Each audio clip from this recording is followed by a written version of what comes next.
حضرت سیدنا علی المرتضیٰ رضی اللہ تعالی عنہ فرماتے ہیں کہ حضور قرب قیامت کا تذکرہ ارشاد کر رہے تھے۔ میں نے عرض کی حضور قرب قیامت کے فتنوں سے پھر بچنے کی صورت کیا ہوگی؟ تو فرمایا اللہ کی کتاب قرآن مجید، جو اس سے لپٹ گیا وہ بچ گیا، اور جس نے قرآن سے ہدایت ڈھونڈی اس کو ہدایت مل گئی، اور جس نے قرآن کے علاوہ کسی اور جگہ سے ہدایت ڈھونڈنا چاہی اللہ اس کو گمراہ کر دے گا۔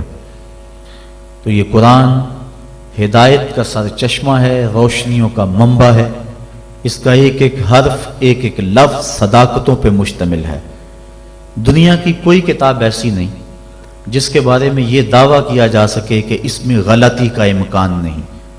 بڑے سے بڑا مصنف بھی کتاب لکھتا ہے تو اس کی ابتدائیے میں یا اس کے آخر میں یہ بات ضرور لکھتا ہے کہ میری کتاب میں کسی طرح کی کوئی غلطی پائیں تو مجھے مطلع کر دیں تاکہ آئندہ اس کی اصلاح کی جا سکے۔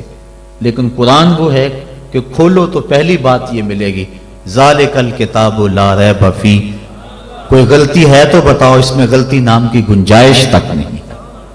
یہ صرف دعویٰ قرآن کا ہے، اور قرآن کے علاوہ کسی کتاب کے بارے میں آپ کو یہ دعویٰ نہیں ملے گا۔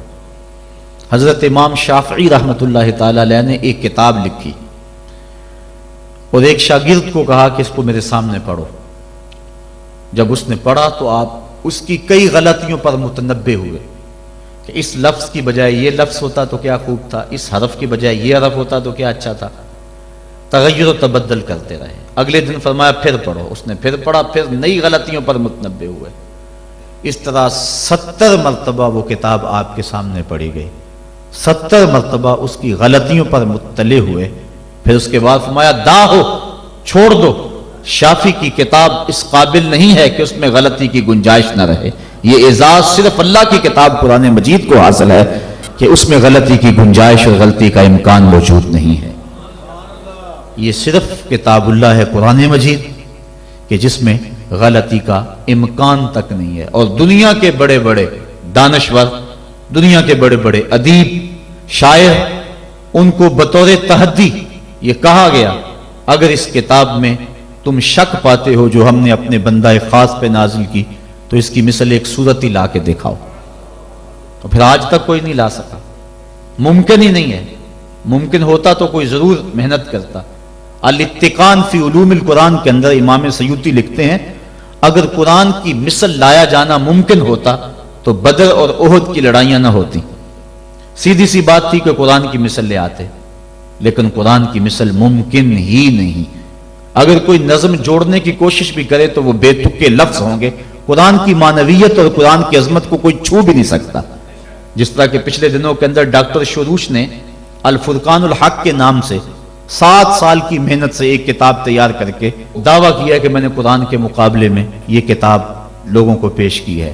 یہودی لابی اس کتاب کے فروغ کے لیے کروڑوں ڈالر صرف کر رہی ہے۔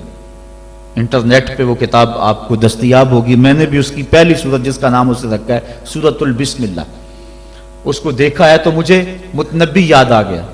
متنبی نے بھی کسی دور میں کوشش کی تھی قرآن کا مقابلہ کرنے کی، اور قرآن مجید کی ایک بڑی معروف سورت ہے القاریہ مل قاریہ وما ادراک مل قاریہ، کھڑکھڑانے والی، کانوں کے پردوں کو چیر دینے والی وہ گونج اور وہ گرج اور وہ آواز، انسان سراپا حیرت ہے۔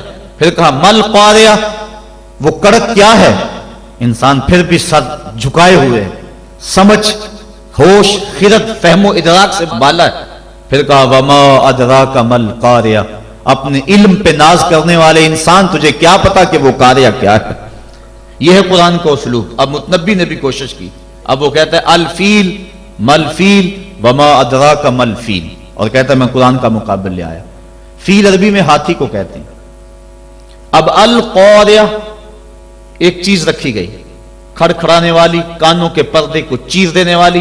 اب نہ اس کو کسی نے سنا، نہ اس کا کوئی تصور دماغ میں لا سکتا ہے۔ انسان حیرت میں ڈوب گیا۔ پھر دوسرا سوال اس کے اوپر وارد ہوتا ہے مل قاریہ، حیرت ختم نہیں ہوتی۔ پھر کہا وما ادراک مل قاریہ، اور پھر بتایا اس نے انسان پتنگوں کی طرح زمین پہ بکھرے ہوئے پڑے ہوں گے، کوئی کسی کا کوئی پرسان حال نہیں ہوگا۔ اللہ تعالیٰ پورے قہر و جلال میں ہوگا، اور اللہ تعالیٰ پوچھے گا این المتکبرون، تکبر کرنے والے کہاں ہیں؟ تو اس وقت کوئی سر نہیں اٹھا سکے گا. پھر اللہ فرمائے گا این الملوک، بادشاہ کہاں ہیں؟ تو کوئی سر نہیں اٹھائے گا. پھر کہے گا انا المالک، میں بادشاہ ہوں، تکبر مجھے زیبا ہے. تو وہ اس دن کا نقشہ کھینچا گیا ہے. تو القاریہ مل قاریہ وما ادراک مل قاریہ، یہ سوال در سوال ہوتا چلا جا رہا ہے. اب ذرا متنبی کی بے تکی بات دیکھیے. الفیل، فیل عربی میں ہاتھی کو کہتے ہیں. جب کہہ دیا الفیل بات ختم ہوگی. پھر کہتا ہے مل فیل، ہاتھی کیا ہے؟ فیل کہنے سے بات سمجھ میں آ گئی کہ ہاتھی ہے. پھر کہتا ہے مل فیل، سوال بنتا ہی نہیں. لیکن پھر اس کے بعد کہتا ہے وما ادراک مل فیل، تم کیا جانو کہ ہاتھی کیا ہے؟ بچہ جانتا ہے کہ ہاتھی کیا ہے. لفظ تو جوڑنے بیٹھ گیا لیکن معنویت کہاں سے لائے؟ تو کہا قرآن کی مثل تم لانے کی استطاعت ہی نہیں رکھتے ہو. تیرے سامنے یوں دبے لچے فصحا عرب کے بڑے بڑے، کوئی جانے کے منہ میں زبان نہیں جسم میں جان نہیں. 7 مہینے تک کعبے کی دیوار سے سورہ کوثر لٹکی رہی تھی، اور عرب کے بڑے بڑے شاعر اور ادیب اور قصیدہ نگار قرآن کی مثل لانے سے قاصر رہے.